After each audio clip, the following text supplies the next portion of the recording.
소개받은 치과교정과 김정우입니다. 강연 들으러 와주셔서 대단히 감사합니다. 제가 오늘 말씀드릴 내용은 일단 중장년층 40대 이상 성인분들 교정치료가 가능한지에 대해서 여러분들께 말씀을 드릴 거고요. 오늘 말씀드릴 내용의 목차입니다. 처음에 이제 치아 교정 치료라는 게 뭔지에 대해서 대략적으로 설명을 드리고요. 성인에서의 교정 치료, 그리고 중장년층에서 성인에서 치아 교정 치료 필요성, 그리고 성인에서는 어린이들과 다르게 약간 한계성이 존재하기 때문에 그런 한계성이랑 그리고 주의점에 대해서 말씀을 드리고, 마지막으로 이제 치아 보철을 위한 치아 교정과 교정 치료 유지 관리에 대해서 말씀을 드리겠습니다. 첫 번째 이제 치아 교정 치료의 목적은 일단 치과 교정과 교과서에 보면은 이런 식으로 나와 있습니다. 하지만 이거는 이제 치과 대학생이라든지 치과에서 할 때 대상으로 하는 거기 때문에 여러분들 일반인들 대상으로 쉽게 말씀을 드리면은 모든 치과 치료의 목적은 거의 비슷합니다. 잘 씹을 수 있게 만드는 거고요. 치아 관리를 아주 편하게 만드는 거고, 그리고 여기에 부가적으로 교정 치료는 예쁘고 보기 좋게 하는, 일반인들은 주로 맨 밑에 예쁘고 보기 좋게 요거를 이제 주로 많이 교정 치료를 할 때 원하시는 경향이 있는데, 어쨌든 치아 교정 치료의 목적은 잘 씹을 수 있게, 그리고 치아 관리를 편하게, 그리고 예쁘고 보기 좋게 하는 게 목적이라고 보시면 됩니다. 그러면 치아 교정 치료를 할 때 당연히 부종교합, 여러분들 치과 검진하거나 아니면 자제분들이나 아니면 손주분들 학교나 이런 데 구강 검진하면 부종교합이 있다고 말씀드리는데, 그럼 부종교합이 뭐냐 이거를 알고 넘어가셔야 되는데, 부종교합을 아시려면 일단 정상교합에 대해서 알아셔야 됩니다. 정상교합이라면 지금 그림에 보이시는 것처럼 치아라는 것은 사람니를 제외하고 7개 총 28개의 치아가 있어야 됩니다. 그 치아에 결손치도 없고 과잉치도 없고, 그리고 사진에서 보시는 것 같이 삐뚤삐뚤한 거 없이 고르게 배열이 되어 있고, 전후방적으로 치아가 물리는 관계가 정상적인 관계이고, 그리고 앞니가 너무 깊게 물리거나 아니면 너무 아예 안 다물어질 정도로 물리는 그런 거 없는 상태를 정상교합이라고 보시면 되고요. 이 정상교합을 제외한 모든 상황은 다 부종교합이라고 보시면 됩니다. 그러면 부종교합은 크게 이제 3가지로 분류가 될 수가 있는데요. 보통 1급, 2급, 3급 부종교합이라고 분류가 되는데, 한 번쯤은 들어보셨을 가능성이 있습니다. 이게 보통 이제 그 인간보험이나 이런 데 치아보험 가입을 하실 때 이 사항이 아마 제가 알기로는 들어가 있는 걸로 알고 있는데요. 1급 부종교합이라면 이거는 분류는 어떻게 하냐면 위턱이랑 아래턱의 관계를 가지고 분류를 하는 겁니다. 위턱이랑 아래턱이 서로 정확하게 조화로운 관계에 위치, 전후방적으로 정확한 관계에 위치해 있을 때는 골격성 1급이라고 하고, 여기서 이제 위턱 아래턱 관계는 정상이지만 이가 삐뚤삐뚤하거나 아니면 이새가 벌어져 있거나 아니면 앞니가 안 다물어지거나 반대로 앞니가 너무 깊게 물려지거나, 이런 경우는 골격성 1급 부종교합이라고 보시면 되고요. 골격성 2급 부종교합은 다른 말로 무턱교합이라고 합니다. 무턱이라면 이제 턱이 없다는 얘기죠. 턱이 없다는 얘기는 위턱이 과하게 앞쪽으로 나와서 무턱처럼 보이는 경우도 있고, 아래턱이 못 나와서 무턱인 경우도 있고, 두 개가 복합적으로 나타났을 때 무턱이라고 보시면 됩니다. 주로 이런 식으로 불리고, 일반적으로 환자분들이나 보호자분들이 주장하는 게 위앞니가 너무 튀어나와 보여요. 이런 경우는 무턱이라고 생각을 하시면 됩니다. 공인을 이런 자리에 보이는 건 예전에 이제 개그 프로그램에서 무를 많이 가신 분이죠. 이분이 전형적인 무턱 경향이라고 보시면 됩니다. 반대로 3급 부종교합은 무턱의 반대 개념이죠. 주걱턱입니다. 이런 분들은 이제 주로 이가 거꾸로 물린다. 주걱턱은 확연히 드러나죠. 이가 너무 거꾸로 물린다. 아니면 앞니로 면을 끊기가 힘들어요. 이런 분들은 주걱턱이라고 보시면 되고요. 마찬가지로 국민분들 중에서는 이분이 이제 전형적인 주걱턱이라고 보시면 됩니다.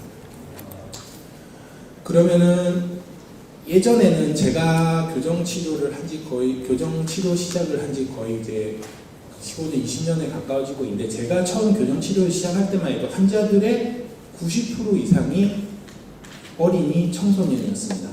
성인은 거의 없었습니다.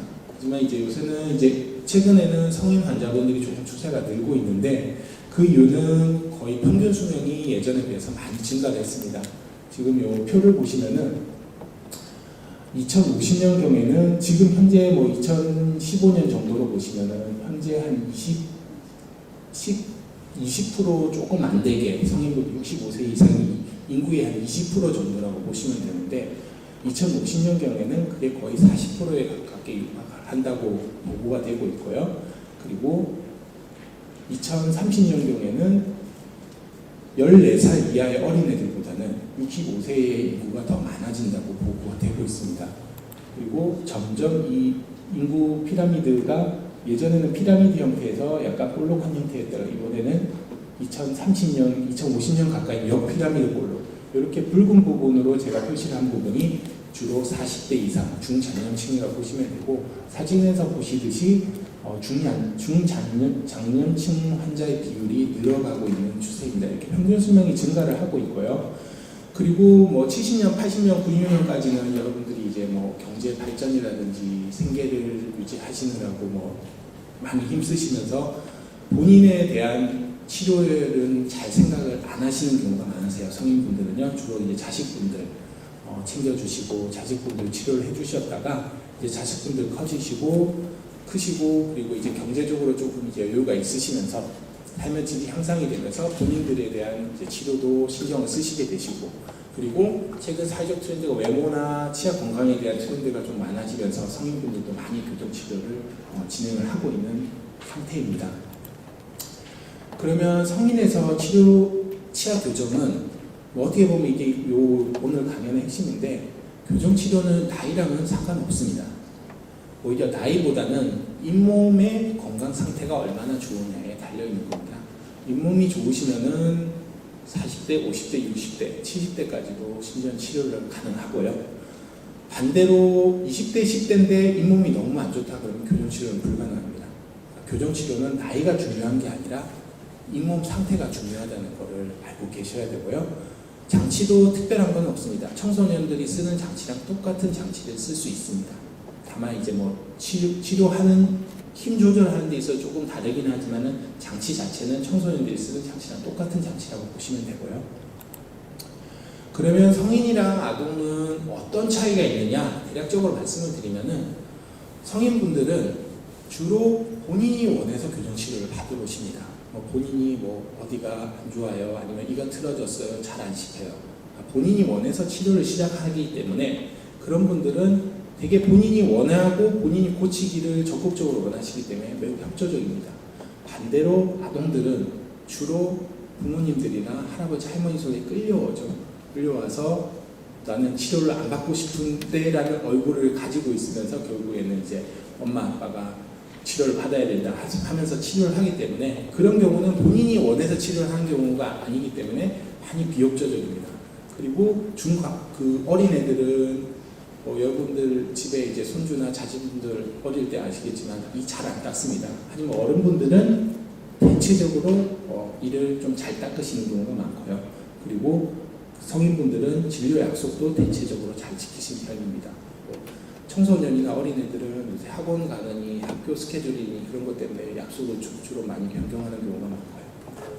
그리고 성인분들은 본인이 원해서 치료를 한 거기 때문에 치료가 잘 됐을 경우 본인들은 치료에 대한 만족감이 큰데 어린 환자들 같은 경우는 아까도 말씀드렸듯이 부모 손에 이끌려서 온 경우가 많기 때문에 부모님들은 만족을 하지만 본인들은 이게 잘 된 건지 안 된 건지 그 당시에는 모르는 경우가 많습니다. 하지만 성인분들은 잇몸, 치주질환, 쉽게 말하면 풍치고요. 그리고 충치나 풍치로 인해서 치아가 빠진 치아가 많고요. 그리고 턱관절 질환이라든지 아니면 고혈압, 당뇨 같은 전신 질환이 많으시기 때문에 많으신 단점이 있고 그리고 어린 분들, 젊은 분들에 비해서 이 세포 활성도가 좀 낮다고 표현을 하는데 그렇기 때문에 치아 이동이 느립니다. 반대로 어린 아동이나 청소년 같은 경우는 잇몸 조직도 건강하고 그리고 결손 치아도 거의 없고요. 그리고 치아 이동도 반응이 좋고 치유력도 높기 때문에 치아 이동이 좀 성인분들에 비해서 빠른 경향이 있습니다. 그러면 아까도 말씀드렸듯이 성인이나 청소년이나 교정치료를 하는데 쓰는 장치는 거의 차이가 없다고 말씀을 드렸는데요. 그러면 교정치료의 종류는 크게 이제 고정식 교정장치, 가철식 교정장치로 분류가 될 수 있는데요. 고정식 교정장치는 여러분들이 잘 알고 있듯이 이렇게 철길, 보통 철길이라고 표현을 하시더라고요. 철길처럼 이렇게 붙이는 장치인데, 이게 이제 메탈 브라켓, 쇠로 돼 있어서 좀 심리적으로 좋지 않은 장치가 있고요. 그리고 세라믹 브라켓, 도자기로 만들어져서 좀 심리적으로 제작이 되어 있고요. 가철식 장치는 이렇게 뺐다 뺐다한 장치라든지 투명 교정 장치, 이렇게 이제 가철식 교정 장치인데, 요거는 할 수 있는 케이스가 한계가 있습니다. 요거 뭐 모든 치료를 요걸로 할 수만 있다면은 환자분들이 다 이제 만족을 하시겠지만, 요거는 치아가 이제 심하게 삐뚤삐뚤하지 않거나 치아 이동이 적은 경우 요 장치를 사용을 할 수가 있습니다. 그러면 40대 이상 중장년층에서 치아 교정이 왜 필요하느냐? 요거는 아까 치아 교정 치료의 목적이랑 동일합니다. 잘 씹을 수 있게 만드는 게 목적이고요. 치아 관리하기 편하게 하는 게 목적이고, 그리고 성인분들도 당연히 예쁘고 보기 좋은 게 좋은 거니까 이게 필요성이라고 보시면 됩니다. 처음에 잘 씹을 수 있게 50대 환자분이십니다. 저희 병원에 오셨는데 보철과 치아 보철과 일을 해놓으시려고 임플란트를 하시기 위해서 오셨는데, 보철과 쪽에서 보철 치료를 하게 되면은 형 상태에서 보철 치료는 잇몸이 안 좋으셔서 치아들이 다 앞쪽으로 쏠려 있기 때문에 현재 상태에서 보철을 진행을 하면은 정확하게 이를 잘 씹게 만들 수가 없기 때문에 교정이 필요하시다고 해서 저희 교정과로 오셔서 치료를 진행했습니다. 보시면은 이쪽에 위에는 붙이고 큰 어금니, 제일 씹는데 제일 중요한 큰 어금니는 다 소실이 된 상태고요.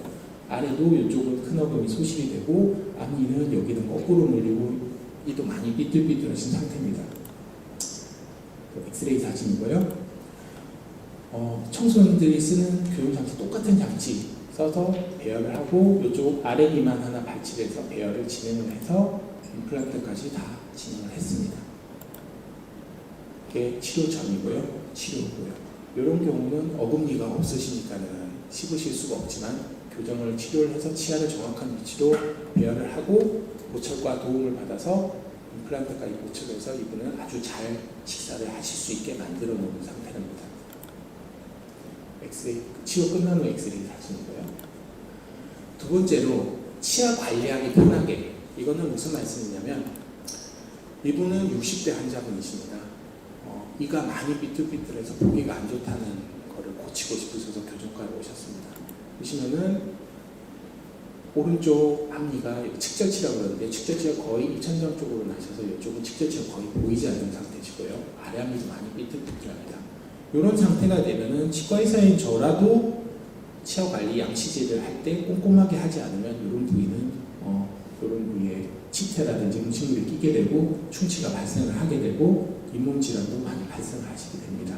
이렇게 되면 치아 관리가 어렵기 때문에 이런 분들도 똑같이 일반적으로 쓰는 교정 장치를 써서 고르게 배열을 하게 되면은, 치료 전으로 보여드릴게요. 이게 치료 전이고 치료인데, 이런 경우는 칫솔질을 할 때 치간 칫솔을 쓰신다는 치실을 쓰셔야 이런 부위가 양치질이 되시지만, 이렇게 교정을 해서 고르게 만들면은 이 부분 칫솔을 두세 번만 지나가면 이 부분은 구강 관리를 잘 할 수 있게 되는 겁니다.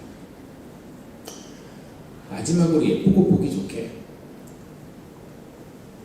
아까 이 관리가 안 되시는 분들 웃으셨을 때 사진입니다. 이런 분들 이가 많이 삐뚤삐뚤하게 하면, 젊으신 분들도 마찬가지고 나이 드신 분들도 마찬가지고 웃으실 때 입을 가리고 웃으십니다. 본인이 이가 삐뚤삐뚤한 거 아시니까요. 그런 분들 치아 고르게 해주면 좀 자신감 있게 웃으십니다. 그리고 이분은 40대 두관 환자분이신데 이 사이가 많이 벌어져 있습니다. 우리나라는 특징적으로 이렇게 이 사이가 벌어져 있으면 어르신들 복 나간다고 많이 싫어하시죠. 이런 것도 다 교정으로 공간을 다 닫아버리면은 이렇게 웃으셨을 때 공간 없이 잘 예쁘게 웃으실 수 있습니다. 하지만 이제 아까 처음 설명드렸듯이 성인분들은 어린이나 청소년이랑 다르게 여러 가지 치주 질환이라든지 이런 게 그리고 충치도 좀 많으시고, 그리고 턱관절 질환도 있으시고 고혈압이라는 당뇨 같은 전신 질환이 있으시기 때문에 바로 치료를 들어가실 수는 없습니다. 이런 경우 이런 선행되는 질환이 모두 치료가 돼야 교정치료를 진행할 수가 있고요. 지금 보시면은 이분은 잇몸이 안 좋으셔서 이만큼 잇몸이 내려가 있으신 상태입니다.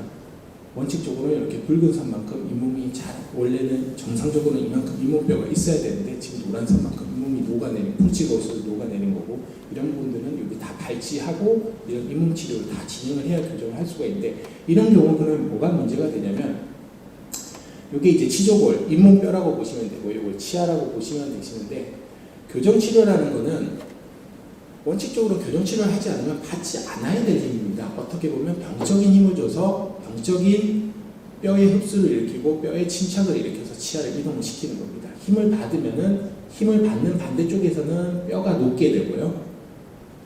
힘을 받는 쪽에서는 뼈가 생기게 됩니다. 그래서 뼈가 녹는 쪽으로 치아가 이동을 하고 뼈가 반대쪽에서 뼈가 생기면서 이 부분 다시 뼈로 채워지고, 이런 과정으로 해서 치아가 움직이게 되는데, 정상적으로는 뭐 저항 중심은 이 치아의 무게 중심을 보시는데, 정상적인 잇몸 상태일 때는 이거를 아까 치아가 움직일 때 뼈에 받는 치아 부위가 면적이 이렇게 넓은데, 잇몸이 이렇게 내려가게 되면은 저항 중심이랑 이런 무게 중심도 내려가게 되고, 잇몸이 힘을 받는 부위도 이렇게 줄어들게 됩니다. 당연히 줄어들게 되면은 버틸 수 있는 힘도 한계가 있게 되죠. 나무를 예로 들어서 설명을 드리면, 뿌리가 잘 이렇게 심겨져 있고 뿌리 끝까지 이렇게 흙이 잘 덮여 있는 경우는 바람이 불어도 이 나무는 견딥니다. 하지만 비가 오고 홍수가 나고 여러 가지 눈이 온다든지 홍수가 나서 흙이 깎여 내려가면은 아까 흙이 잘 차여있을 때랑 똑같은 바람이 불어오면 이 나무는 쓰러져 버립니다. 이 나무가 버틸 수 있는 힘은 조그만 힘밖에 없는 거죠. 마찬가지입니다. 치아에서도 이렇게 잇몸뼈가 정상적인 상태로 있을 때는 10의 힘을 받을 수가 있다 그러면, 잇몸뼈가 내려가게 되면 절반 이하의 힘을 줘야 얘가 버틸 수가 있는 겁니다. 절반이 이게 성인과 청소년 교정치료의 차이인데요. 청소년의 치아를 움직이기 위해서 10의 힘을 준다고 생각을 하시면은, 성인분들, 이렇게 잇몸이 내려가신 분들은 5 이하의 힘을 줘야 치아가 무리가 없이 이동을 할 수가 있는 겁니다. 그렇기 때문에 치아 이동도 조금 그 청소년보다 느리게 되고요. 그리고 교정치료를 할 때, 아까 교정치료 전에 잇몸치료라든지 여러 가지 선행질환들의 치료가 중요하다고 말씀을 드렸는데요. 요거는 교정치료 중에도 마찬가지입니다. 교정치료를 할 때 지금 그림에서 보시는 것 같이 여러 가지 치태라든지 치석이라든지 이렇게 낄 수밖에 없습니다. 장치가 이렇게 들어가게 되면은, 일반적으로 치아 매끈매끈하면은 칫솔질이 잘 되겠지만, 이렇게 장치가 들어가게 되면은 여러 가지 복잡한 구조가 생기기 때문에 양치질이 잘 안 되십니다. 교정치료를 하게 되면 한 달에 한 번, 2달에 한 번꼴로 저희가 체크를 해드리게 되는데요. 그때마다 이렇게 양치질이 안 되시면 저희가 스케일링도 해드리고 관리를 해드리기는 하겠지만, 그렇게 관리를 해드려도 2, 3일 정도 깨끗하시고 나머지 한 20일, 30일 정도 관리가 안 되셔서 치태가 껴있거나 이렇게 보건위생 관리가 안 되시면 치아는 망가질 수밖에 없습니다. 교정치료를 받는 중에도 양치질을 잘 하시고 치주 관리를 잘 하시는 게 중요하신데요. 아까 말씀드린 것처럼 치아에 힘이 가해지게 되면 이쪽은 뼈가 높고 이쪽은 뼈가 침착이 되면서 치아가 움직인다고 말씀을 드렸는데, 만약에 치태라든지 치석이라든지 음식물이 껴서 잇몸에 움직이게 된다 그러면 아까 말씀드린 그런 생리적인 현상은 없고, 그냥 이쪽도 뼈가 흡수되고 이쪽도 뼈가 흡수되고 결국에는 이 뼈도 내려가서 치아는 흔들려서 발치를 할 수밖에 없는 상태가 됩니다. 그래서 성인분들에 있어서 중장년층 분에 있어서 교정치료에서 제일 중요한 거는, 교정치료로 치아를 움직인 거는 저희 교정과 의사가 하게 되는 거지만, 여러분들은 치주 관리를, 잇몸 관리를 열심히 하셔야 교정치료도 성공적으로 끝낼 수 있게 되는 겁니다. 정리해서 말씀을 드리면은, 중장년층에서는 청소년에서 적용되는 힘 절반 이하로 적용을 할 수밖에 없고요. 그렇기 때문에 치료기간도 조금 청소년에 비해서 조금 더 길어질 수밖에 없습니다. 그리고 치료 중에는 계속적인 치주관리, 저희가 하는 전문가들이 하는 치주관리뿐만 아니라 여러분들이 집에서 하시는 양치질 하신다든지 가글하신다든지 이런 것도 아주 교정치료를 하기 전보다 훨씬 더 열심히 잘 하셔야 되고요. 그리고 되도록이면 간단하고 단순한 장치를 써서 교정 치료를 진행을 하게 됩니다. 그러면 다음으로 치아 보철을 위한 치아 교정에 대해서 말씀을 드릴 건데요. 어떻게 보면 앞서 말씀드린 여러 가지 이유보다 이런 목적으로 성인분들이 교정 치료를 받는 경우가 더 많습니다. 이게 무슨 얘기냐면 사람이랑은 아까 28개의 치아가 있다고 했는데 치아라는 거는 맹추라고 원위치를 잡으면 거기서 뭉쳐있는 상태는 아닙니다. 서로 힘을 주면서 동적인 균형을 이루고 있다고 보시면 되고 서로 밀면서 균형을 이루고 있는 상태에서 치아가 배열이 되어 있다고 생각을 하시면 됩니다. 예를 들어서 오른쪽에서 본 치아라고 보시면 되고요. 이쪽 어금니가 하나가 빠지게 되면 치아는 점점 쓰러집니다. 이게 뭐 한두 달 만에 이렇게 쓰러지는 건 아니고 6개월, 1년에 걸쳐서 서서히 쓰러지긴 하지만 이렇게 쓰러지게 되면은 결국에는 뭐 교정이 필요한 이런 치아 상태가 되는데 이 상태에서 만약에 여기 보철 치료를 진행을 하신다 그러면은 이만큼의 치아 삭제가 필요합니다. 치아를 삭제를 해야 되고 보철물이 들어간다고 하더라도 교합력은 위에서 아래로 작용을 하게 되는데 교합력이 작용하는 방향과 치아가 서 있는 방향이 서로 엇갈려 있기 때문에 결국에는 이 치아도 망가집니다. 그리고 이 부분에 힘이 집중이 돼서 이 부분에 잇몸도 망가지게 되고 결국은 이 보철제도 실패를 하게 됩니다. 그리고 만약에 아랫니 아니면 위에니도 마찬가지입니다. 아랫니가 만약에 뭐 대합되는 치아가 없어진다 그러면 치아는 맹추를 하게 됩니다. 맹추를 하게 되면 여기 이제 보철 치료를 하게 되려면은 보철 치료를 할 때 여기 이를 넣어야 되는데 이 넣을 공간이 없어지게 되죠. 그러면은 교정을 하지 않으면 이만큼 치아를 삭제를 해야 보철 치료를 할 수가 있게 되죠. 이만큼 치아를 삭제를 하게 되면 신경도 노출이 돼서 다시 신경 치료를 받으셔야 되고 얘도 씌워야 되기 때문에 이런 경우는 교정을 해서 치아를 올려주는 게 중요합니다. 이분은 50대 환자분이신데요. 이 부분에 이제 잇몸이 너무 안 좋으셔서 잇몸 치료를 받으시다가 결국에는 이 부분이 이것도 이제 잇몸 여기는 이미 발치를 하셨고요. 이 부분 상태가 안 좋으시다고 하셔서 이 부분은 발치를 하셨습니다. 발치를 하고 임플란트를 심었는데 임플란트라는 거는 심고 바로 치아 머리가 올라가는 게 아니라 임플란트는 심고 나서 뼈랑 서로 뭐 쉽게 말하면 뼈랑 붙을 때까지 기간이 기다려야 됩니다. 그 기간이 최소 3개월에서 보통 6개월 정도 기다리게 됩니다. 일반적으로 잇몸이 좋게 되면 6개월 정도 기다린다고 뭔가 큰 일이 발생을 하진 않지만 잇몸이 안 좋으신 분들은 6개월 정도 기다리다 보면 이렇게 공간이 없어져 버립니다. 이분 여기 임플란트 이제 다 잘 붙어서 뼈랑 잘 붙어서 보철 치료를 진행을 하려고 하셨는데 임플란트 할 공간이 없어졌기 때문에 교정과로 오셔서 다시 이제 교정을 진행을 하시게 됐습니다. 여기에 지금 보철물이 들어가셔야 되는데 공간이 보철물 요 크기만한 보철물이 들어가야 되는데 공간이 없어지고 여기에 지금 공간이 생겼죠. 여기 앞쪽에 이쪽 치아가 없다 보니까 이 치아가 앞쪽으로 틀어져서 이렇게 발생한 겁니다. 그래서 교정적으로 요걸 다 뒤로 이동을 해서 공간을 확보를 했고요. 보철 치료를 완료를 했습니다. 그리고 이 환자분은 거의 뭐 한 5년, 6년 전에 이쪽 아래 어금니 하나를 발치를 하시고 그대로 지내신 분이신 사랑이고요. 첫 번째 큰 어금니 거의 5, 6년 전에 발치를 하셨고 여기 두 번째 큰 어금니 사랑입니다. 앞쪽으로 다 쓰러져 버렸죠. 버티지를 못하니까요. 그래서 사랑니를 발치를 하고 교정 장치를 이용해서 얘를 뒤쪽으로 다시 공간을 만들어주고 있는 겁니다. 만들어서 공간이 만들어지면 임플란트 식립을 하고 아까 말씀드렸듯이 임플란트를 식립을 하고 최소 6개월을 기다려야 되기 때문에 그 기다리는 동안 얘가 다시 쓰러질 수 있기 때문에 기다리는 동안 이렇게 교정적으로 유지장치를 붙이게 됩니다. 붙이고 나서 이렇게 임플란트 식립을 하고 최종적으로 교정치료, 보철치료까지 완료를 한 상태입니다. 이 환자도 마찬가지로 아래 맨 뒤에 치아가 빠진 지 오래되시면서 이 치아가 대합되는 치아가 없으니까 내려와 버렸습니다. 이렇게 내려와 버리면 지금 여기 보철할 공간이 충분한 것처럼 보이지만 엑스레이상이 잘 보이실지 모르지만 잇몸이 여기에 있는 겁니다. 요거는 잇몸 뼈고요. 그 위에 잇몸이 이만큼 덮여있기 때문에 실제적으로 고철이 들어갈 수 있는 공간이 이 공간밖에 없는데 요거는 이 치아 크기의 한 절반 정도밖에 되지 않는 공간이기 때문에 이 공간을 다시 마련을 해줘야 되는데 아까 말씀드린 것처럼 치아를 깎는 방법도 있지만 그렇게 깎게 되면은 요건 신경치료를 해야 되는 거기 때문에 교정적으로 끄집어 올려서 이 공간을 확보를 해주고 임플란트를 식립을 하고 치료를 마무리하였습니다.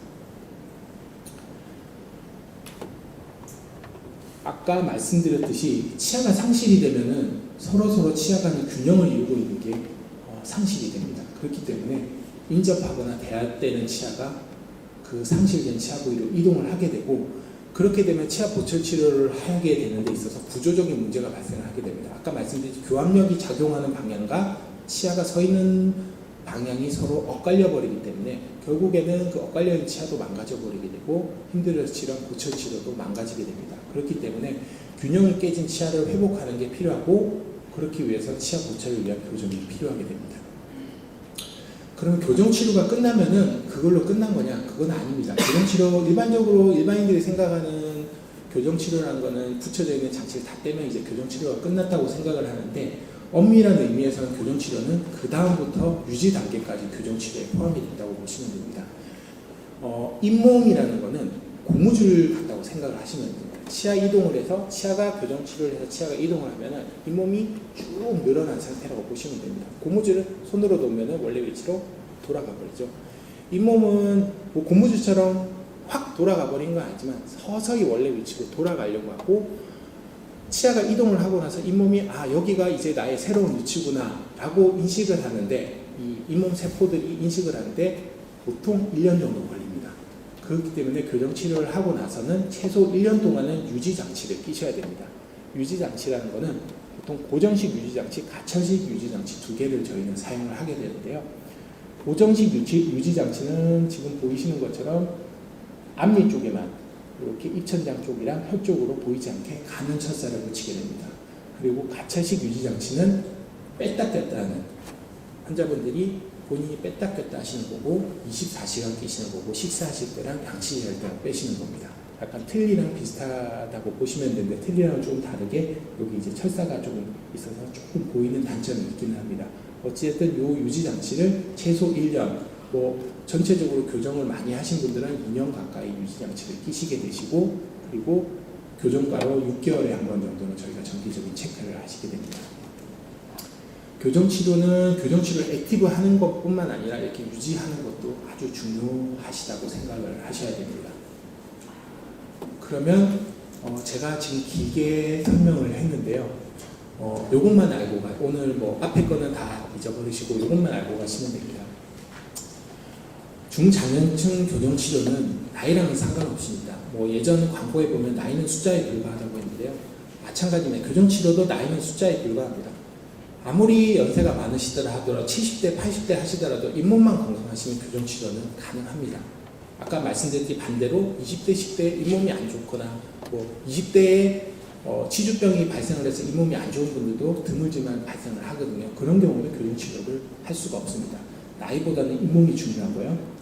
그리고 치아 교정 치료를 하기 전에 모든 선행되는 질환, 잇몸 질환이라든지 충치, 턱관절 질환 이런 모든 질환이 다 먼저 치료가 진행이 돼야 교정 치료를 진행을 할 수가 있고요. 마찬가지로 교정 치료 중에도 지속적으로 잇몸 관리를 받으셔야 됩니다.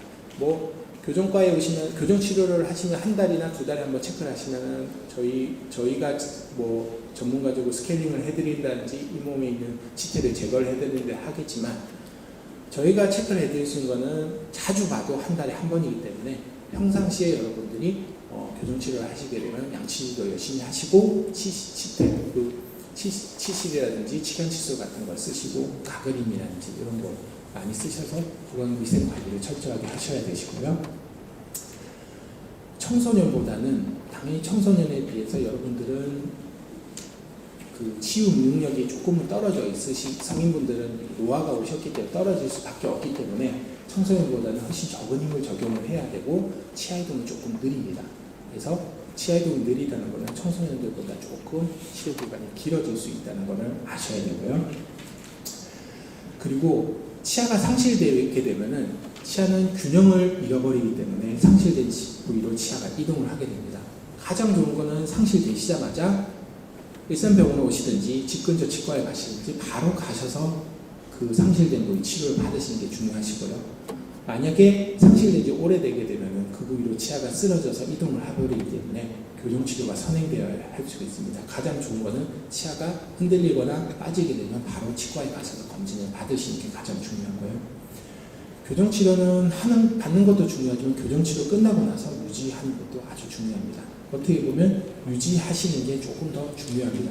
저희가 교정치료 이동을 하는 건 저희가 치료를 이동을 해드리지만 유지하는 거는 환자분들이 장치를 잘 끼셔야 유지가 되시는 거니까요. 어떻게 보면 환자분들에 있어서 조금 더 신경 쓰셔야 할 부분은 이런 부분이고요.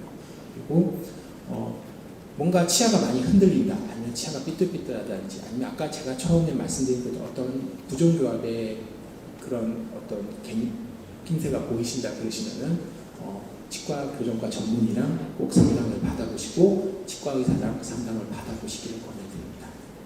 네, 경청해 주셔서 감사합니다.